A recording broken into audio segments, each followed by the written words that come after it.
Hey guys, this is Jeff Stanek with Figured Out Baseball. Got a really good Figured Out Baseball podcast for you today. We're being joined by the head coach at Lock Haven University, Heath Stover. Lock Haven is a Division II school, I guess you'd say in central Pennsylvania, in Lock Haven, Pennsylvania. I'll give you, Coach, a quick background on Coach Stover before we jump into questions with him. He went to Lock Haven from 1993 through 1996, where he was a two-sport athlete, baseball and a football player. As a baseball player, he was a catcher and a standout hitter, still ranks in the school's top 10 in several offensive categories.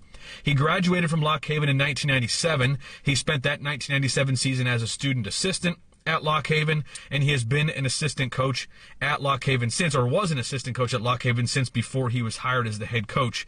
In 2009, he earned his master's degree from Lock Haven. 2015 through 17, he spent 3 seasons working with pitchers at Lock Haven, whereas previously and since he has been he worked with hitters.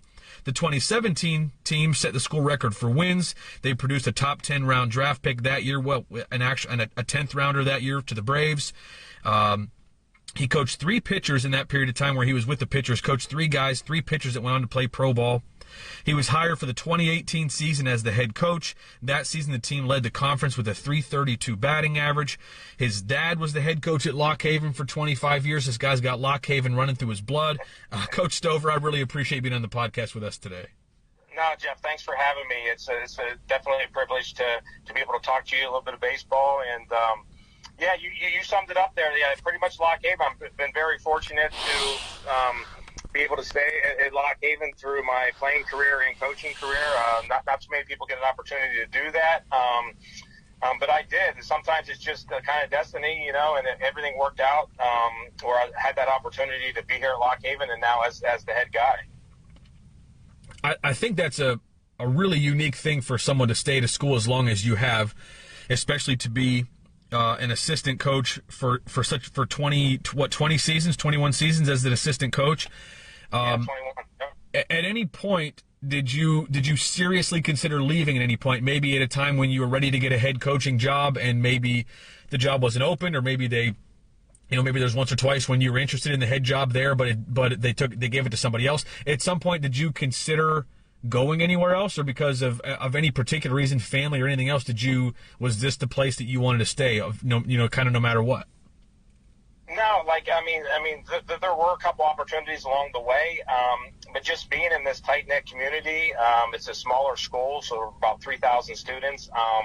I just love the atmosphere here, and honestly, whether we had another head coach come in or not, I was honestly content with being around the game and being an assistant coach and help with the skill instruction. As an assistant coach, you get more opportunities to get more hands-on with a lot of the players and stuff. As a head coach, it becomes more administrative and things like that, and of course the whole program falls on your shoulders, so you're looking at a lot of different things. But being a hitting guy here, it was fun working with the hitters. It was fun seeing them develop. When I was the pitching coach, it was also fun watching them develop and teaching them some life skills, and the work ethic and all that thing. That's fun. But being a head guy, I knew with my father being the head coach, I knew that of course the stress levels go up a little bit more. There's a W&L tagged on you and all that. It does become a little bit more difficult as a head coach. And honestly, I was content as being the assistant. But honestly, now that I'm in this role, I really enjoy it. You feel like you do make a big difference as being a head coach. You can kind of get some of your philosophies that you've learned over the years and kind of implement those into your program, which is nice. It's a good feeling. But I think that coaches with the W's and L's and everything, it comes along with surrounding yourself with good people, to get more W's than L's, and having good assistants in your program and helping you out, because it takes a village, as they say, and it truly does. Here too, and I'm fortunate to have some of the assistants that I have that have the knowledge they have and build the relationships with our players the way that they do, and it's fun. It's fun being here at Lock Haven. I've had other guys on the podcast who have taken head coaching jobs really early in their careers, and one guy in particular that I recall said he's a Division II head coach in South Carolina. and he got some advice early in his career from Jack Leggett, the longtime Clemson head coach, that if you have a chance to be a young head coach, take that opportunity because there's a lot to learn there. And I'm interested to hear your perspective. If you could do it again, or if you were talking to a young assistant, do you think that there's a benefit to either taking a head job, early on, just to kind of, I don't know, work out some of the bumps and bruises, or do you think it was beneficial, for you to be an assistant coach for such a long time? Like, if you had to give somebody else some advice, is there one or the other that you would maybe point guys to and say, hey, I think this is probably the best path? Yeah, I think it's all in the situation. You know what I mean? I don't. It could be either or. Honestly, it could be if you get the head coaching experience early on in your career, and you have that opportunity, and it's a good fit for you as a coach. I think that it is good. I mean, Coach Leggett, yeah, he's been around the game a long time, and he understands the ins and outs and everything. And I think that it could be a good opportunity for some. I just know, like in my situation, I was fortunate to work for some really good head coaches, and I learned a lot. And again, it was the situation, and it was the fit here at Lock Haven for me. But I think that, like, if you have that opportunity, and I think that you're confident in what you're doing, and you have good perspective, and if you can treat people right and just do the best you can, like, I think that would be a good opportunity for you to do it at an early age. I just think when you get more mature and you understand the ins and outs of it a little bit more, it's a better fit to be a head coach, And you really can't put an age on it. I don't know if you put an age on it, but some coaches are just sometimes more mature than others. Maybe you're 27, 28, but you have a mind of a 38, 40-year-old. You know what I mean? And it might be a good situation for you. Some other guys might like to, they're smart and they know what they're doing. But sometimes maybe not so much content, but they're okay of where they're at that particular point. And that's where what kind of was for me too. And believe me, I've had a lot of friends that were in coaching, and then made a move, and then all of a sudden now they're out of coaching. You know what I mean? So I just thought that with the rapport that I have with administration here, with other coaches here and stuff, I mean, it was a good fit for me. So there's kind of a lot of different scenarios and situations that could fit for someone. It may not fit for somebody. You might think it's the right move at the time, but unfortunately it's not. So it's just one of those things where you got to kind of feel it out, and sometimes you see that opportunity present itself, and you're afraid that, like, it might never come again, and then take it. And by all means, do it. But I don't know if that really kind of answers the question, but, like, there's a lot of different scenarios and situations that can happen with that. No question about that. And I know I've talked to other guys who have said similar things to you that you just said. Like, there's certainly a lot that goes into taking jobs, especially when you take a job at higher and higher levels, because the higher level that you go, the more pressure there is to win. There are plenty of guys out there who have taken a job, who have gone from Division II or Division III up to Division I, especially a higher Division I. And if you could be there for a couple years, and if you're there as an assistant coach, and you don't win, the head coach gets fired, and you're fired too. Yeah. Or if you take a head job, if you're a Division II head coach and get a Division I head job, kind of the same thing. Maybe there's more pressure to win there. And not that you don't want to win, but if you can go a couple years at lower levels and have tougher seasons and keep your job, which is important for a lot of people and their families. I mean, it's not take that for granted, but at the higher levels that you go, you see it in pro ball all the time. Not even baseball, but any sport. It's like the higher level you go, the shorter your window is, where you've got to have a lot of success. I know there was one time, one of the Division I's that I was coaching at, we went down to play the University of Florida, and talked with Coach Sullivan down there, and it was only his second or third year there after he got the job from Clemson, something like that, pretty early in his career there. And we kind of asked him, like, hey, what's it like to be here? And he's like, man, it's great. Everything about it's great. But, like, they expect you to win the national championship pretty much every year.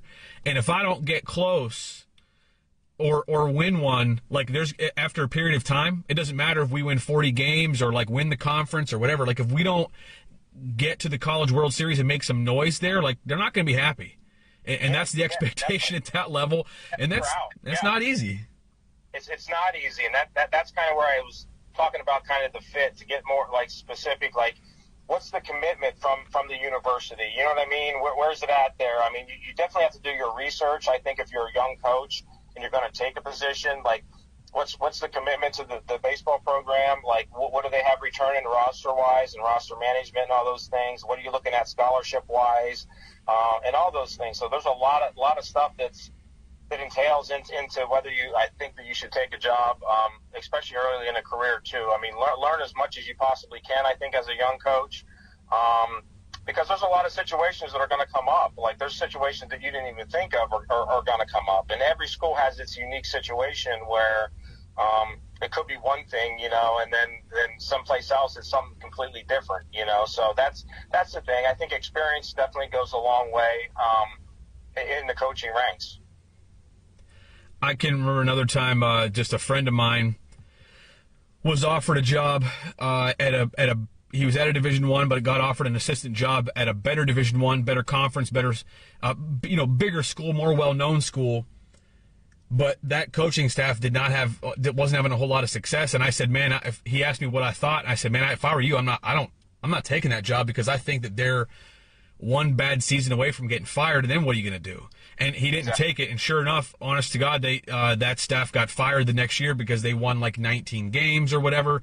There was several seasons in a row where they were not very successful and they got let go. And when you're in that position, it's hard to be in demand in college baseball when you don't have a job. Yeah, and the other piece too is like, it's kind of like, you know, you got to kind of connect the dots on like, it's hard to make jumps today, I think, more now than ever. Like say you're a D3 guy and you want to go and you want to be a D1 guy. Like, I mean, sometimes it's a little bit harder to make jumps. You kind of got to go and take the steps that you want to go vertical, but like sometimes you have to go horizontal to get in a good program or maybe to go south or one of those things. And then have success down there south and then move maybe to a mid-major D1 as an assistant and then work your way up that way. That's kind of how the chain goes with getting maybe a D1 job or a major D1 job. It's just you got to have a track record, you know. That's the big piece. And I think that's with jobs overall, whether it's in business or finance or anything. Like you got to kind of have the experience, but you got to also have the right track record, you know, to get to that point. No doubt about that. Now, that's kind of the coach's route. Now, as a player, I know as well as anybody that there's a lot of players out there that coming out of high school or coming out of junior college, they're like D1 or bust. But we talked a little bit about your conference, the what's known as the PSAC, the Pennsylvania State Athletic Conference, PSAC. We talked about that a little bit before we started recording. I'm very familiar with it. My brother played in that conference. My sister ran track in that conference. I'm very familiar with it, you know, just even having grown up around here.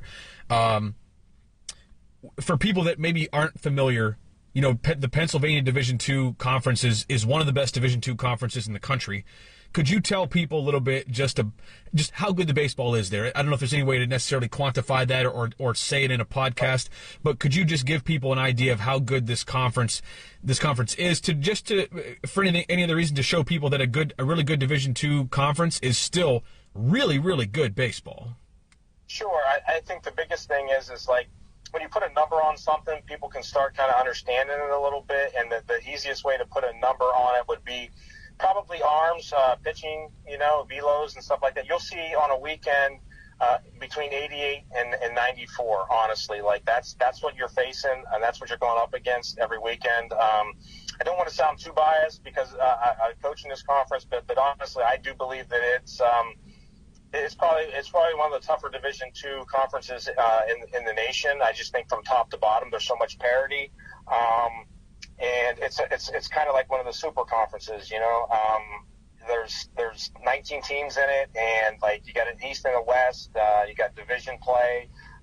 Then after the division play, you come in the top four in each division comes in and plays a conference championship. And I really truly believe this, that like during our conference championships, it may be some of the best baseball in Pennsylvania for sure. Maybe even in the Northeast. But it's fun to watch, and I know from a coaching standpoint, like it definitely like takes years off your life every weekend because like there's a lot of plays that are those pivotal plays in a game where you win or lose, and that's where the competitiveness gets, and you get really to the point where, you know, it could be the bases loaded with 2 outs in the bottom of the ninth, you know, and you're up a run, and that's happened a lot, like the last 2 or 3 years in our conference. So it's definitely exciting baseball to watch, and if you've never got an opportunity to come out and see it, like, for yourself, like, it's pretty legit. I would compare it to, I mean, I can't compare it with like some D1s. I don't want to go there, but like it's definitely like you would bring some D1s and you wouldn't see a lot of difference. Like the players over the years too, honestly, since I've been playing, it's also, I wonder sometimes, I'm like, man, would I even make this team? Because the guys in the uniforms nowadays too, they don't just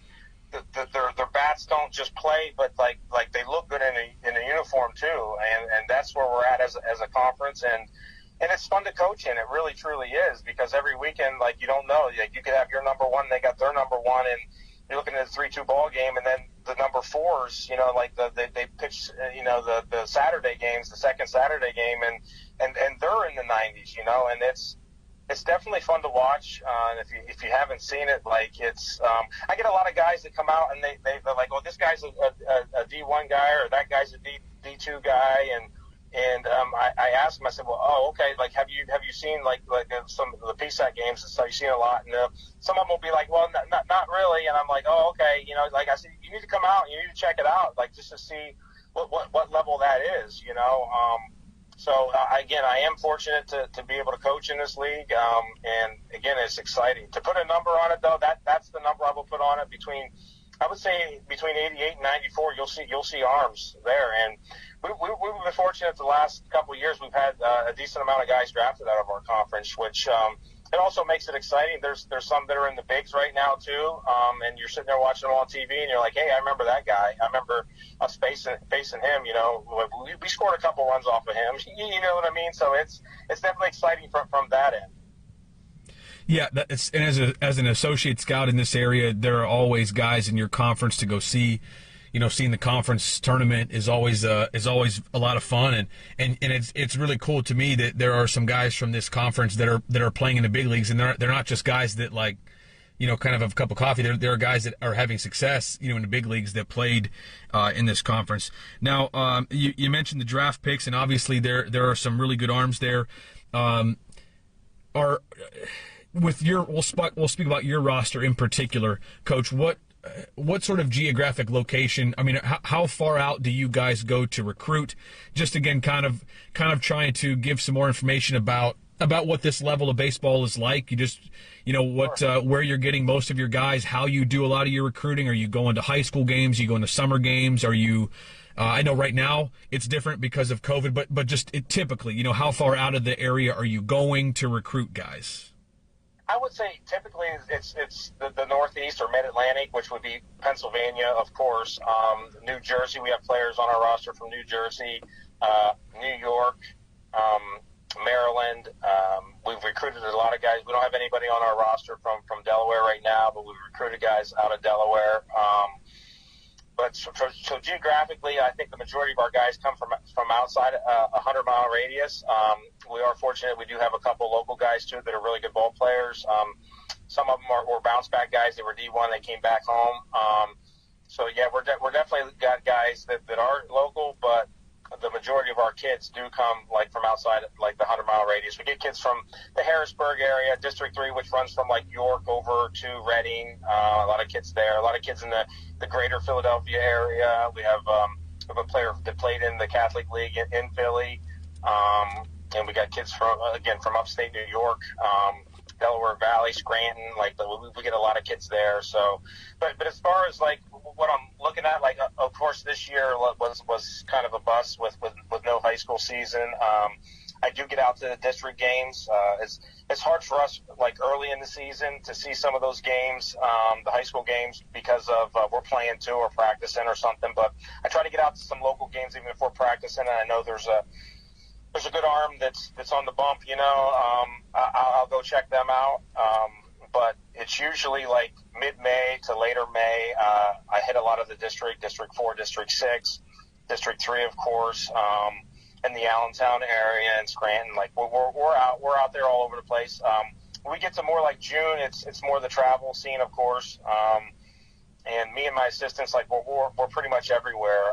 Our situation here is kind of like, my motto is like, leave no stone left unturned. Like we aren't fortunate enough to just have a ton of scholarship money, you know, and just kind of like target specific guys. Like we're looking at a handful of guys for each particular position each year, and trying to fill that. And when we have seniors leave, like we're trying to fill that void with either a guy that's been here as a sophomore, or came in as a freshman, to hopefully like fill the shoes of that person. But we have gotten some transfers once in a while too. We do recruit some transfers to come in if we don't have any kind of really solid backup in one particular position. Then we'll go and we'll try to look a little bit of the junior college, the Maryland Junior College, which they have a lot of PA kids in that, and then the New Jersey Junior College too, but also Northampton and Lackawanna right here in PA. Like we check a lot of their guys out. Yeah, we actually in the fall, we bring Northampton and Lackawanna. They come to our place. We're allowed 3 games in the fall, so they come to our place, and we get an opportunity to see some of their guys when we scrimmage them in the fall. So that's another fortunate thing that we do have. You know? Can you? I want to ask a little bit about like high school baseball compared to summer ball, because I've noticed that, you know, I'm going out as an associate scout. I'm going out to high school games throughout the spring, and there are very rarely am I coming across college coaches in the spring high school season. And again, we're talking like pre-COVID. There aren't very many games, and I'm going to watch guys that are going to be, you know, Division I, Division II, potential draft type guys in some respects that are uncommitted. And I try to go see these uncommitted guys early, and I try to help college coaches out like you. I'll go out and get some video and do a write-up and send it out. But when I'm there, it's rare for me to be sitting next to college coaches. Can you kind of give parents and kids an idea? I mean, you touched on it a little bit, and that's just particularly with your school. But can you tell me just in general, or tell the listeners to this podcast, why maybe that's happened? Because I can't imagine that it's been that way for like your whole career. You know, you started coaching in '97. I can't imagine early in your career that it was that way. I imagine early in your career, a lot of recruiting was done during the high school season, even if you had to miss games. But now it's transitioned to be, you know, most of the recruiting is done in the summer. Can you just kind of touch on that and why that might be, and whether or not high school baseball is still, I guess, as valuable in the eyes of a recruiter? Sure. Like I have some friends, and we have former players like Kurt Elvin. He's at Virginia Tech. Kevin McMullen is at I think he's an associate head coach now at Virginia. He was an IUP guy, like, and he coached IUP and everything. And I've talked with them, you know, over the years about it and stuff. And it depends on really how much resource you have, like how many coaches you have, and all those things. I think at the D1 level, like, they have more resources, of course, and they'll go, and if you're a recruiting coordinator or something, like you're out and you're checking guys out, maybe sometime in the spring. But you don't see it as much now. I think they're targeting these young men earlier in the summer, as like for instance, right now we're 21. They probably already got targeted 40, 50 guys at 2024s. You know what I mean? So like they're recruiting a couple years ahead of time. Unfortunately, from our situation, like we can't really target that early. Like at our level, we're looking more at we're finishing up with 21s now. We need another guy or two. But we're looking at 22s pretty heavy right now. But I just think that like the seasons are it just seems like we're playing more games now than ever too within the last, I want to say, 10 years. Like we're at a 50-game schedule, and it gets more difficult to get out early in the spring. I know that like you've been out and you've seen some guys that haven't been earmarked for anything, and they're upper eights guys. And I was fortunate to have you gave me some information on those guys and a great report on them, and I've been out to see them. Like, but even when I get an opportunity to go out and see them, it's been later in the spring too. Like like I said, middle to end of May is where I'm seeing them. As far as parents, I know they're like, man, my kid's throwing 87, 88. Why isn't anybody here, or why is there no looks or anything like that? pre-COVID. I just think that sometimes maybe rosters are full, or they already have their full allotment of scholarships that are on there, and honestly, like from our level, like we're looking at guys like that. Like I think that's why our conference has been strong over the last year and been kind of arm heavy the last couple of years, for the simple fact that we're able to get those guys that are 87, 88, that maybe somebody, and not to say that they've overlooked, it's just that maybe they had your victim of circumstance and they've already had somebody to fill the roster, but I think it's more of a summer thing a lot of times for them, and also with the D1s, like they have a lot of dead periods and a lot of like quiet periods where they can't go out and evaluate at certain times. I know their quiet period this year runs to the end of June, and as of right now, because of the COVID, like they're in a dead period. So it's definitely been a strain on them with the COVID year. But I also think, like with COVID, if we talk about a little bit about COVID, like a lot of the rosters are log jammed right now with guys that have that extra year. It was a shortened draft year this year, I think, with 5 rounds. Like it's caused a log jam, and I think guys, like, even if they might be at one institution at a D1 level, and they probably would have been a top 10 rounder, but they didn't get drafted that year, so they end up have another year available. They go to another institution that may have their graduate work that they want, and they bring them in, and therefore you can't really replace them with that 2020 grad, and that's where I think that the log jam happens.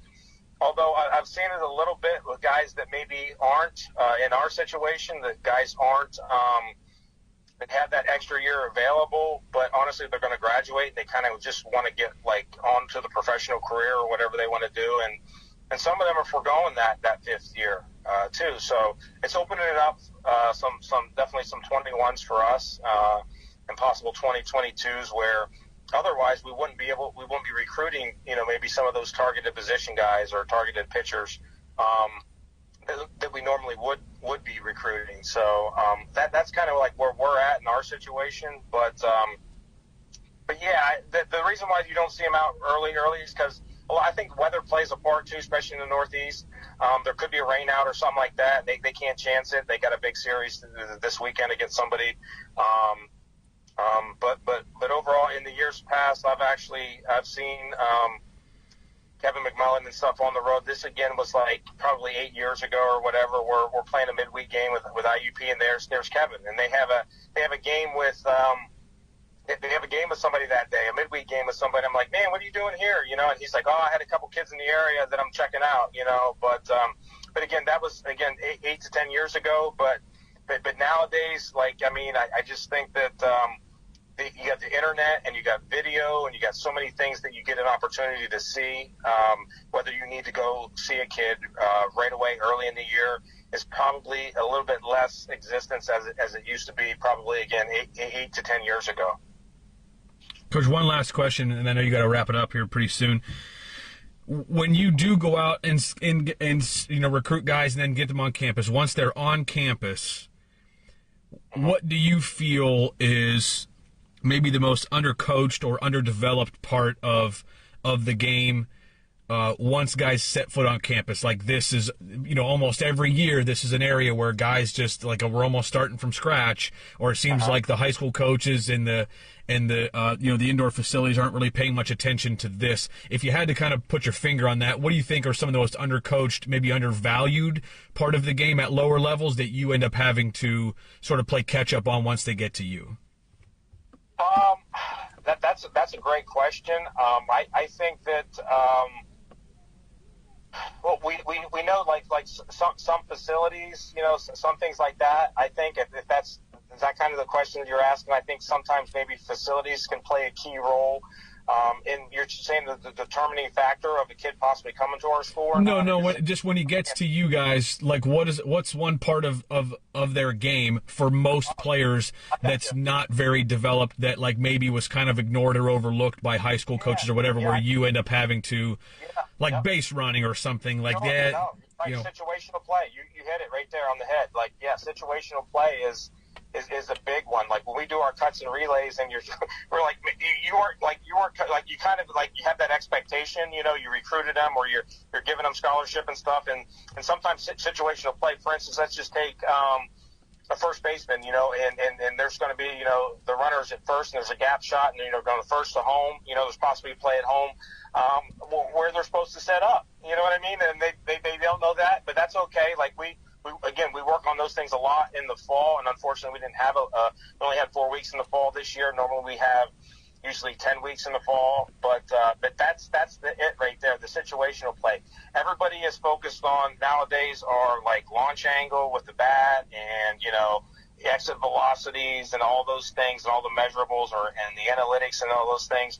But a lot of times when it comes into actual gameplay, can make the difference in a game, whether you hit the cutoff man or you're in the right spot to receive that relay into home.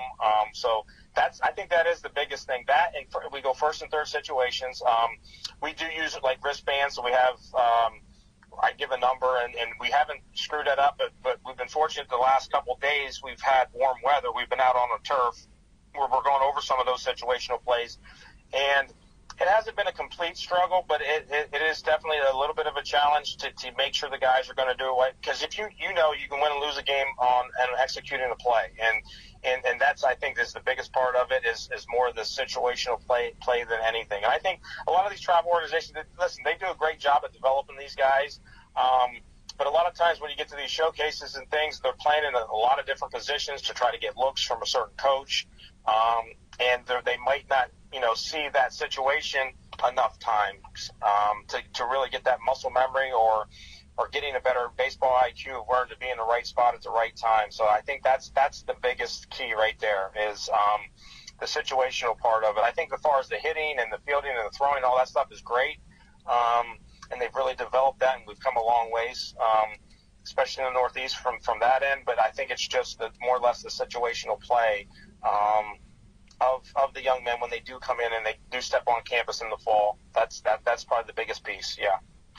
This has been great. This is Heath Stover, everybody. He's the head coach at Lock Haven University, a Division II school in central Pennsylvania, in one of the best Division II conferences in the country. I think there's a lot to learn there, whether, player, coach, parent, just a lot of really good stuff there. Coach, I sincerely appreciate the time. I know that it's a really busy time of the year for you all, but I sincerely appreciate you taking the time to be on the podcast with us today. Absolutely, Jeff. Thanks for having me. I really do appreciate it.